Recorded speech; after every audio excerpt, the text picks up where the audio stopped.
Hi math students, and welcome to a discussion.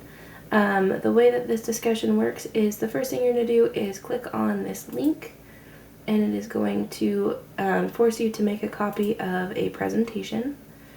This presentation is going to also have all of the instructions and whatnot here, but really what you need to do, this video is also embedded here on every single one of your discussions, so you can always come back to this.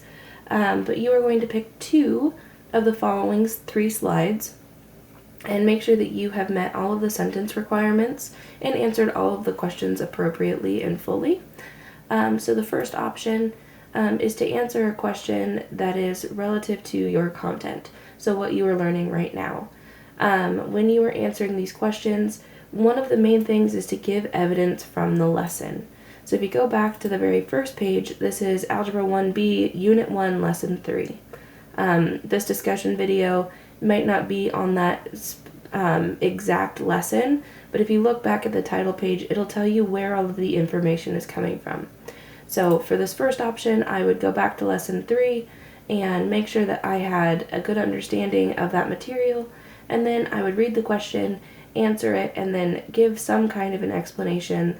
So for this one says, does this situation represent a linear function? If I agreed, I would say yes, because, and then some kind of something that Lesson 3 has told me. The other option is very similar, still content-based, a little bit different, but you are still asked to give evidence from the lesson and answer with 3 sentences or more. So make sure that you are following those directions. And then the very last option is a growth mindset video. It's really important to understand how our brains work in terms of math and how we can better grow that brain. So watch this video and then answer 2 questions. Again, using at least 3 sentences. Please make sure your grammar is good, all of that good stuff when answering those. The very last option here, the very last slide here is just telling you how to turn it in. So you're going to make sure that your name is part of the project title. So up here, I would delete the copy of, and I would put in my name. So if I deleted it, I would then put in Allison, because I am Mrs. Allison. And then the next thing you're going to do is make sure in the top right your share options are accessible. So see how mine is locked? I would click on that share and make sure that it says I Succeed Virtual High School. If that isn't an option, that means that you are completing this outside of your school account. So make sure that you are working in your school account, and then the I Succeed Virtual High School option is available. Then I would click Done.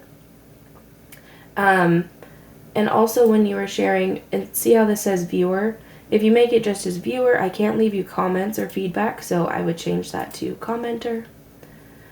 So now I can leave you feedback there. I will also leave you feedback in StrongMind, so there's just 2 different places to look for that. The other thing is to copy the URL, so up here I would copy this URL and then paste it into the submission box in StrongMind. So going back to your discussion. I hope this is helpful. If you need any help, please send me an IM. I'm here for you.